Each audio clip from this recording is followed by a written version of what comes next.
This episode of Capes and Lunatics is brought to you by Tweaked Audio. Get awesome headphones, go to tweakedaudio.com and use the coupon code Southgate to get 30% off, free shipping, and a lifetime warranty. Or you can get there through the link on our website, southgatemediagroup.com.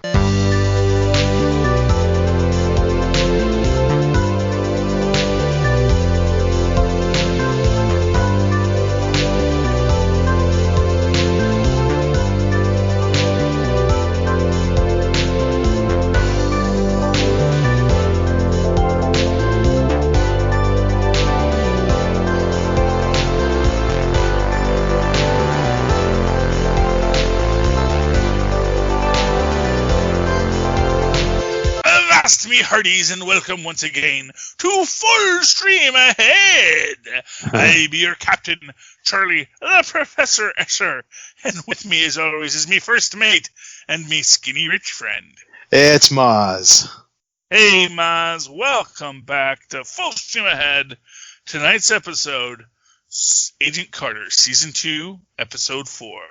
Smoke and Mirrors. You want to ask Mozz something, Tristan? Yes. What do you want to ask Mozz? What's up, bud? Do you think that She-Hulk will be worthy to lift Thor's hammer? Do you think She-Hulk would be worthy to lift Thor's hammer? Wow.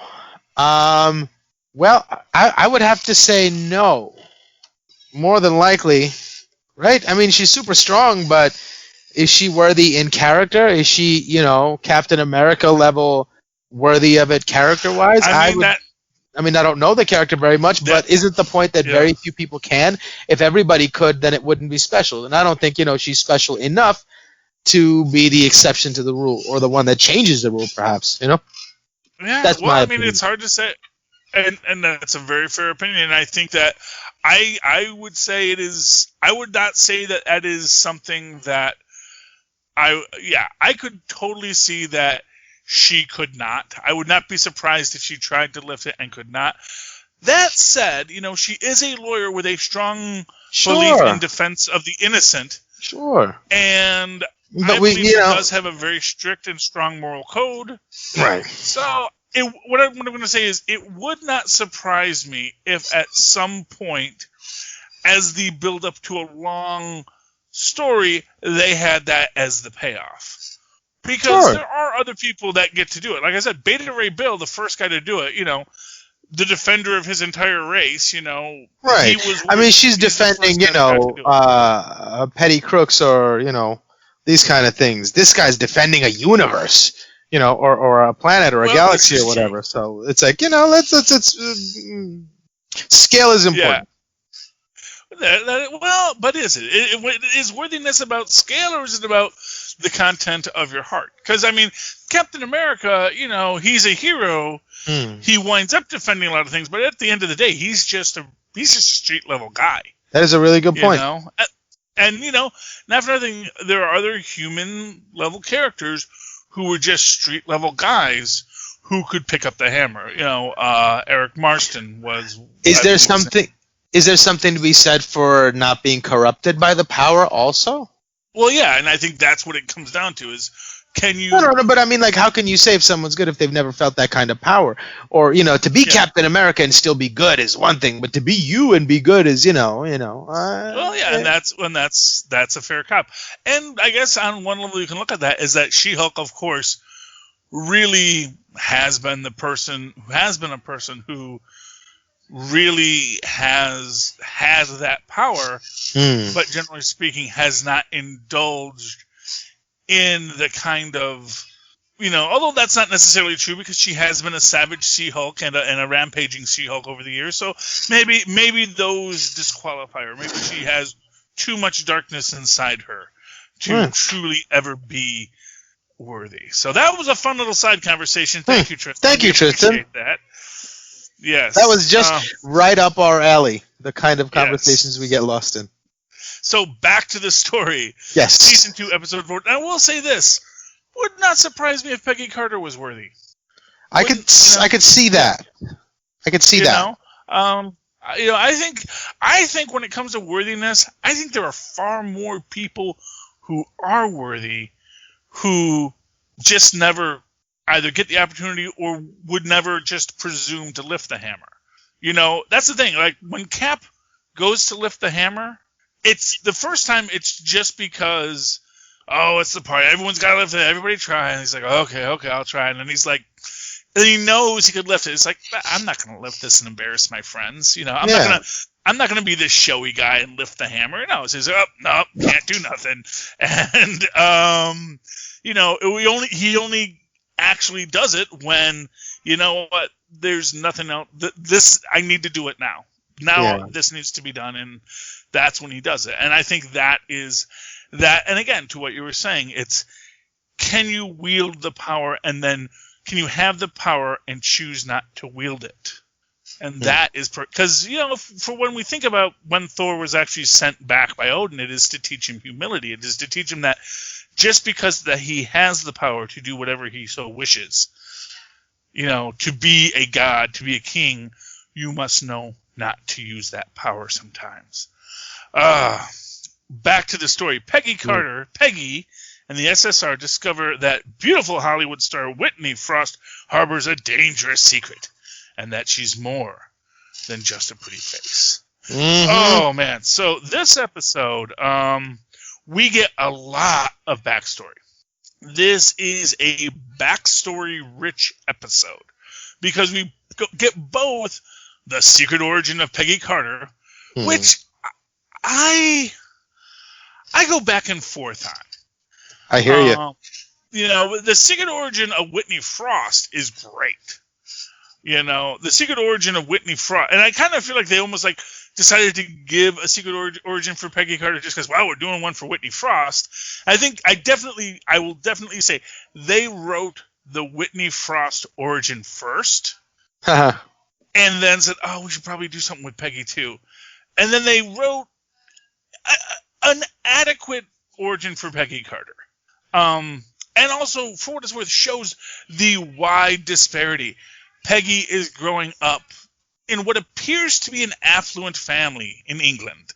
You know, her brother, you know, she has this great relationship with her brother. She's a tomboy, but you know, and like the worst thing that happens to her is her mother doesn't want her to be so tomboyish. You know, but you know, the war starts. She joins the Code Crackers. You know, and you know, she gets engaged to some dude, which is cool, you know, and I don't think there was anything bad about the dude. No. I actually think if there's anything, it's just that Peggy had kind of been hiding who she really was to this dude, so he thinks he's marrying this other lady, and Peggy is someone different. And, you know, I don't think he ever asked her to hide who she was. I just think that she hid who she was because she felt she had to. Right. Which, you know, I guess, I mean, I get it. It's the times, and this is the world, and yada, yada, yada. But at the same time, I'm kind of like, you know, but did she have to? Is that really the best story for us to tell here? But that's the story they told. Now, and again, hey, here's a fun thing. And it's almost like you're taking the choice to be a BA away from her. Like, she was forced into it because of what happened to him, and then she was spurned into it. But I guess all superheroes, you know, have that character that spurns them into it. So maybe I'm looking at it wrong. It's not even that she gets spurned. She spurns her fiance. No, I didn't. That's a bad word. Like, she was hurt by it, is what I meant, or she was spurred on. Yeah, spurred. Maybe there we go. Spurred. Okay, that's what you mean. Yeah. Well, yeah. No, you're right. And it's that's her Uncle Ben moment is when her brother dies. Right. Spoilers for a show that aired, you know, years ago. But still a great show. But yes, her brother dies in the war because her brother is the one who recommended her for the, I think they called it the SOE. Oh, wait a second. I misunderstood that. I thought, that makes more sense now. Because the whole time I kept thinking that her husband died. But then I was like, so then was that the husband's mother that was with her in the room? Why would they? And I just never followed that thought long enough to realize, it was her brother that died. That just dawned on me now. So that's a little different. A couple times, yeah. The first time I saw it, I got a little confused by it too. But it was, because they don't really give you a breakup with her fiance either. Right. That would okay. So it kind of isn't taking her choice away. It is a different thing. Okay, so I like that better. Oh, yeah. Not that I prefer the brother to have died, but I prefer the choice to be hers to leave him. Someone had to go in that fridge. She needed some girl pain. You know, she needed something to remind her of what it is she's here for, to be a fighter and to honor her brother's legacy, I guess. I dig it. We'll say. Let's say 3.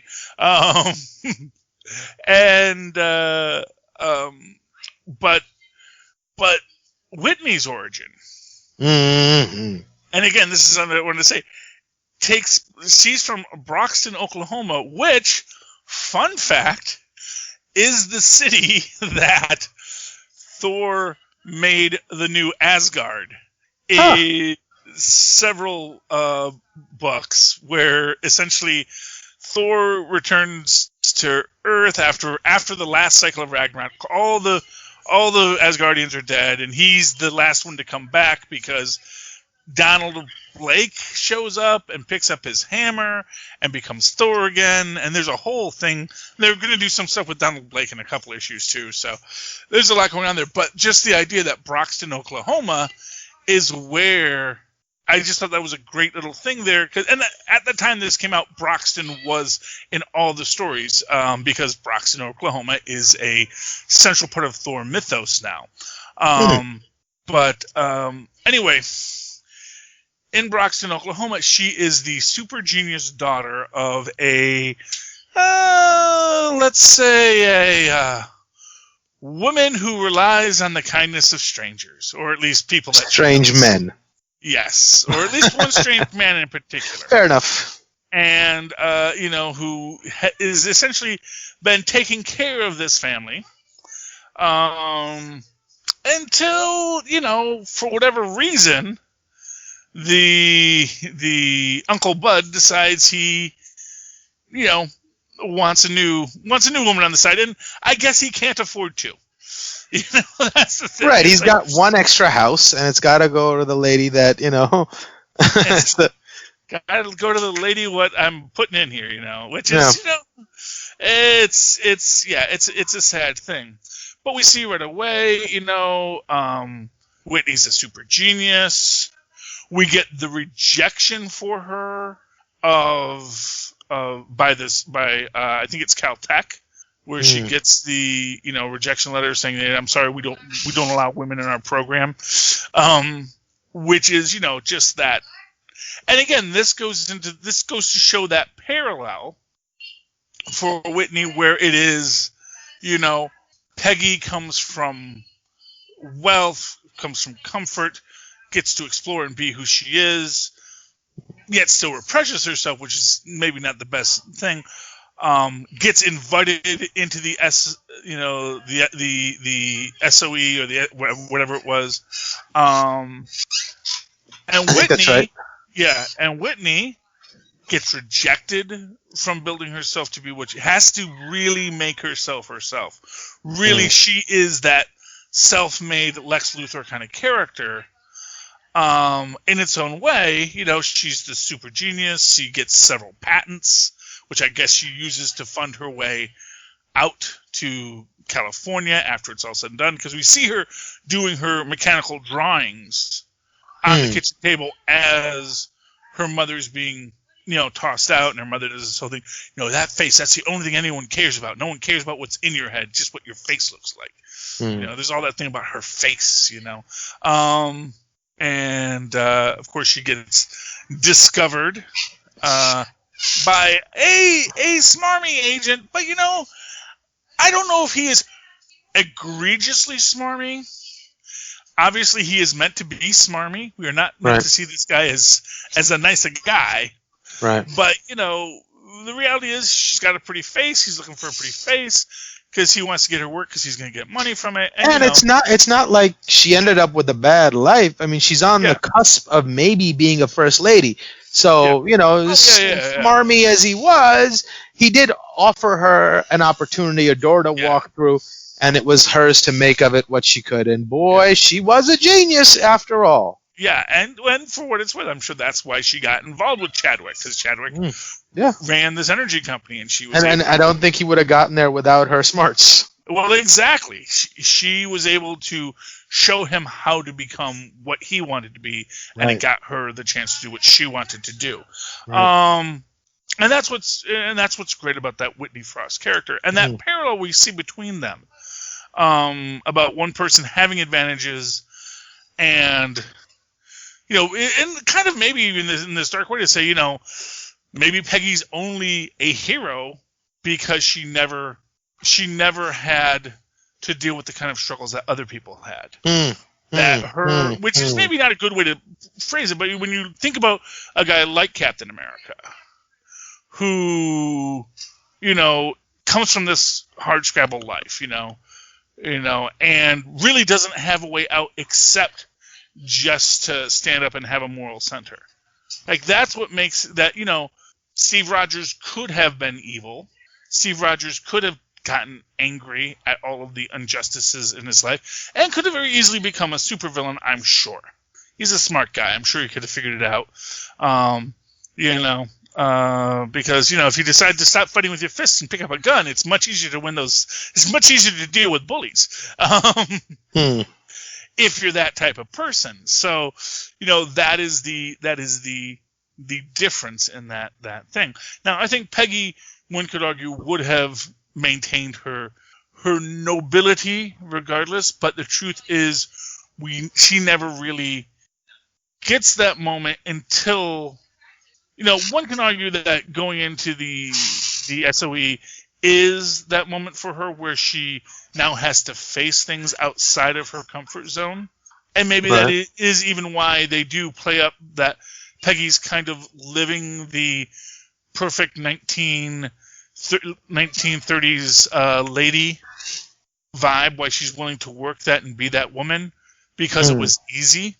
And then as soon as she says, I have something more to do with my life, she chooses to do good.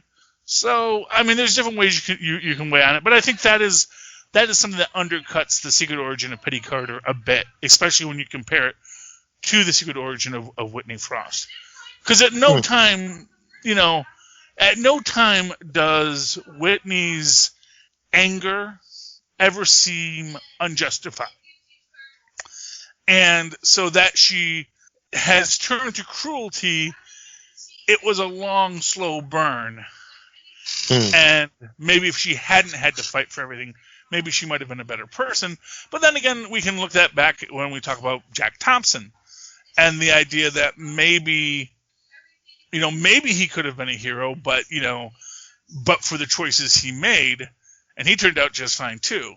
But but maybe he would have turned out just fine. What did Thompson turn out fine? That's debatable. I think I'd say at the very least he's the head of an SSR office. Sure, but is he a good person? No, he's not a good person. Right.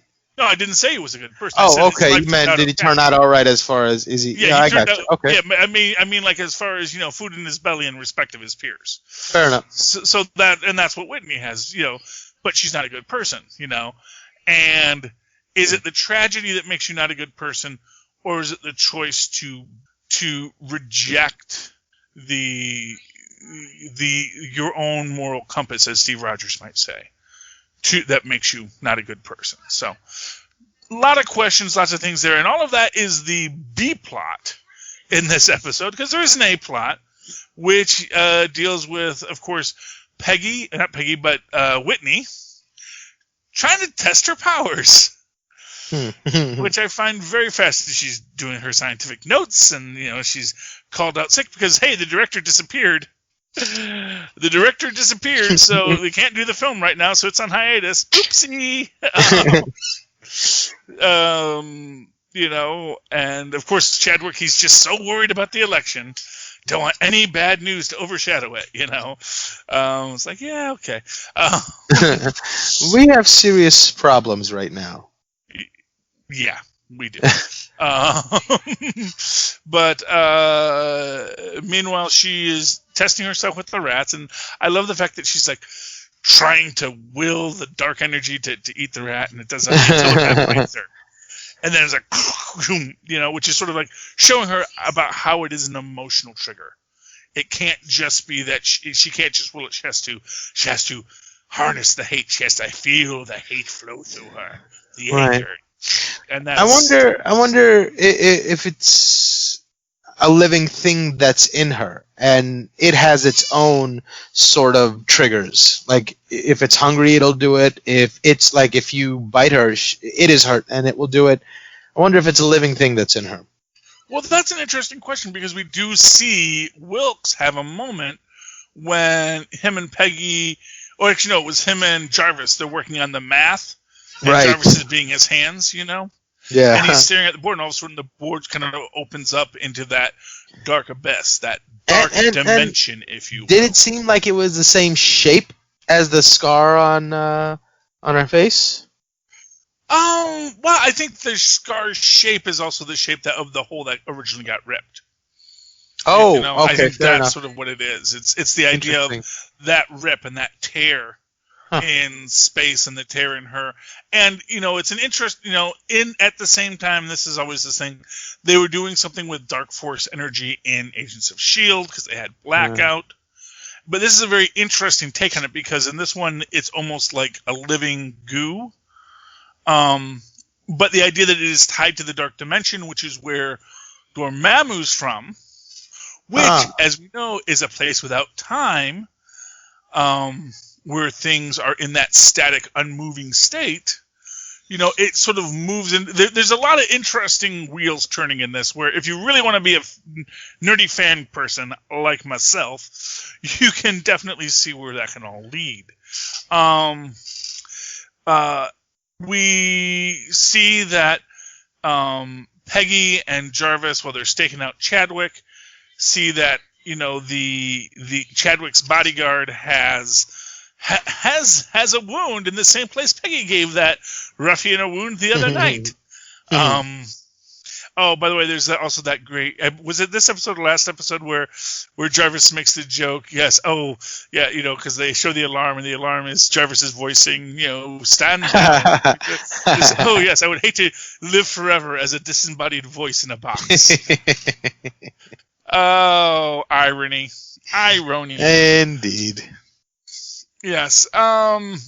So Jarvis. And they capture the goon. They do capture. Well, they follow the goon. They run his place. They realize who he is. You know, they get out the tranquilizer darts. Yeah, like the elephant gun that fires a tranquilizer dart. Like, my God, you don't need a gun that big to fire a dart, do you? Well, I mean, if you wanted to carry that much, although it's weird because he says he used it on a koala, which kind of suggests it can't be that powerful. I mean, like, if he was taking out because you see him with the peacocks, but, you know, if they had an emu or something like that, you know, that would definitely want something powerful. So yeah, you know, I mean, it looked like he was going to shoot like a rhinoceros or something. Yeah, it definitely looked like way too much. Although then again, you know, they say that koalas spend most of their life high, so maybe if you know, you gotta get them really drugged up, man. They're just all coked out on eucalyptus, man. They're like, yeah, ooh, that feels good. Got any more of that? It's like, you know, you want to knock out a koala, you really got to work on it. Anyway, that's a drop for you there, Phil. Anyway, getting back to the story. Yeah, so they do got the guy there. They tie him up, and Sousa, of course, realizes what's going on. Sousa does track him down and is very mad at Peggy that, you know, she was trying to, what she says is, I was trying to give you plausible deniability. And he's like, I don't want plausible deniability. I want to know what's going on. I need to know what we're doing, you know. And he says, you went into a dangerous situation without backup. He says, I had backup, and it's Jarvis. And Jarvis, of course, has shot himself with the tranquilizer dart, so he's not helpful. Oh, no, Peggy shoots him with the dart, right? Does Peggy? No, Peggy shoots the guy with the dart. Oh. I think Jarvis accidentally shoots himself with the dart after they catch the guy. Oh, all right. Yeah, I'm trying to think that. Yeah, no, she shoots. I forget exactly how that. No, I don't think Peggy accidentally shoots Jarvis. I think Jarvis just accidentally shoots himself or something. But either way, Jarvis is completely knocked out. He's a bit of a lightweight. And of course, that's sort of what happens is they put the guy in the trunk. So I think when she smacks the goon in the head with the gun when he's about to wake up, it accidentally goes off, and I think she shoots Jarvis. That might have been it. Yeah, that makes sense. But anyway, yeah, it is. But, that's when, Sousa because they go back to the Stark mansion. Right. Sousa's waiting for them, and she hears the noise in the back, it's an ostrich, or, just let me out. It's like, well, it's not an ostrich, but they do go to do the interrogation, and they get a nice scene with the interrogation where, basically the guy is going to, essentially says, I've been through this more times than you can count. I've dealt with, and basically says to Susie, you were, on the White Cliffs of Dover. I was in Japan, getting, as a POW, getting tortured by the best, and you've got nothing that's going to scare me, which, arguably a fair cop. So Peggy utilizes a compound that Stark created that was meant to cure the common cold. Actually just gives you a super bad cold in the short term. And tells him that she's injected him with malaria. And, because that gets him to talk. Because once he realizes that he might actually be dying. And he needs this substance to save himself, he and for what it's worth, this is technically torture. His his eyes are red, he's getting sick, who knows how bad it is, but they get him to talk, and basically he says, you don't understand, and the people who I just ratted out to you, all I'm going to get from you guys is maybe a day and a half to get out of town, to try and get away from them, because these people, what they can't buy, they destroy. And, I think that is like the real kind of bring it in, this is how bad these people are kind of a thing. During the entire process, once he rats them out, they go to set up the entire they get their warrant. They're going to go raid the Arena Club, and that's when good old Kurtwood walks in and says, we need to audit your files, because I'm from the War Department. We sign your checks. You guys can't leave until we do this full audit, which clearly they know something's up. But they figure out what their plan is going to be, which is everyone's doing the audit. They give, Peggy puts a bug on the goon. The goon, of course, goes back to Chadwick and is broadcasting to them what's going on, so they can get more evidence to hold this, because obviously their word, when they can't produce the witness, is useless. But their illegal wiretap. Actually, I don't know if wiretaps were illegal yet.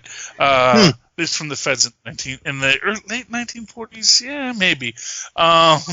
But they're listening in as as he's talking to Frost, and but he doesn't want to say anything until Chadwick gets there. Once Chadwick gets there, he's basically saying what's going on. Like, he had to tell him, he thought they were trying to kill him, they were going to kill me, yada yada yada. And then Whitney cracks out her powers on demand for the first time, and our heroes are left listening as whatever is happening, and all they hear is this garble, garble, garble, and then the last scene is, Chadwick's like, what did you do? And she's like, anything. What are you? Or something along those lines. What are you? What a question. You're not even human. Oh, yeah. What are you? Yeah. Oh, so and good. Then she says, whatever I want. Yeah, I think Yeah, it's great. It is great. Because she realizes now she has the power. She has the power of the zero matter. She is the zero matter, and this is what makes her great and powerful. Right. And she that doesn't is need an Chadwick awesome thing. to get to her goals any longer. Exactly. And this is really awesome and really great, and I think we really love this aspect of it. And that is where we leave this episode. Any final thoughts on tonight's episode, Mozz? One of the scenes that I really found fascinating was when Kurtwood comes to talk to Peggy by herself, and that moment where she realizes, oh boy, he's on the other side. He's not just, doing it for political whatever. He is really one of them. And I wonder in that moment if Kurtwood realizes that she realizes that, and is his next action informed by, yes, I know you know, but there's nothing you can do about it? Or does he still have that semblance of thing, I'm just the superior, I say what you want, and she doesn't think I'm on the other side? Well, I think she's trying to do with her somewhat what he did with Thompson, right. Yes, which is to say, essentially, and what I mean with Thompson, I mean what he said with Thompson when he took Dottie Underwood from him, which was that the SSR, it's not always going to be here, change is coming, and you want to be on top of it. And the difference with this is she basically says, yeah, I think you'll do fine. And, even says, you're a very hard-edged woman, or a very obstinate woman. And he says, I want you to know I mean that as a compliment, And, and to say, I know you think you're going to get through this, and you probably will. Everyone knows she's working with Stark. Stark is still a power and a threat to everybody. This is why, he eventually gets killed. But she, Kurtwood knows there are limitations to everyone's power, and Peggy may come out of this like a rose at the end of the day, and seek her revenge if she's been wronged. But, he knows to let her know that might not be true for all your friends. And that, of course, again, implies that Sousa is not going to get out of this unscathed. And Sousa is not a person that she can always protect. Which, again, is kind of diminutive to Sousa, and I think that kind of annoys him later, too. Which is why he eventually gives her the bug and says, yeah, but you think I'm afraid of him because, I got a wooden leg? You know what? It's a wooden leg. If you shot me in it, it wouldn't hurt. So, but then they set up their plan, and that it's just great. And yet, Kurtwood Smith is great in this entire series. Kurtwood Smith, he's a great actor. I guess he'll always be the villain from RoboCop to me, Boddicker. You probably think I'm not a very nice person, and he is not. All right, Mozz. So, ladies and gentlemen, thank you for listening to us once again. I hope you're listening to this on Tweaked Audio headsets. Yes, Tweaked Audio headsets. That's TweakedAudio.com, where you can use the coupon code Southgate to get a discount on anything you purchase. Anything at all you purchase there, use that coupon code. You're going to get high-quality headsets delivered to you. And you know what? We can also use that coupon code Southgate over at huntakiller.com. Huntakiller.com is essentially an escape room delivered to your house once a month. And it's a lot of puzzles, a lot of clues. The conceit is that P.I. Michelle Gray is trying to crack a cold case and needs your brilliance to help her. So if you've got brilliance and you would like to help Michelle Gray, go to huntakiller.com, use the coupon code Southgate. And if that sounds like way too much work and you really don't want any of that stuff, go down to our show notes and find the link to Amazon. Amazon sells a lot of stuff, probably something you'd like. If you click on the link in our show notes, it'll take you to Amazon, and it will cost you nothing. There's no coupon code even to enter.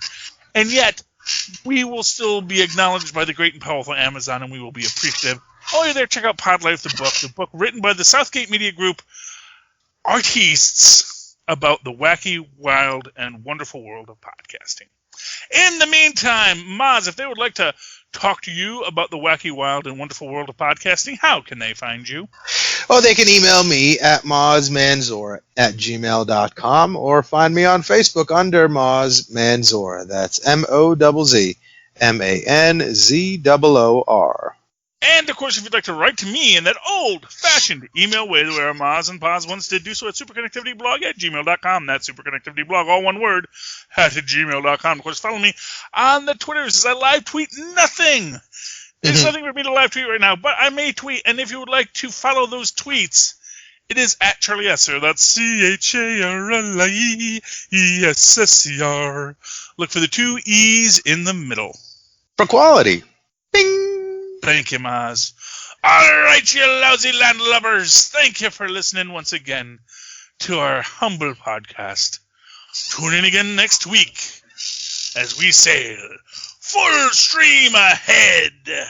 Arrgh. Yarg.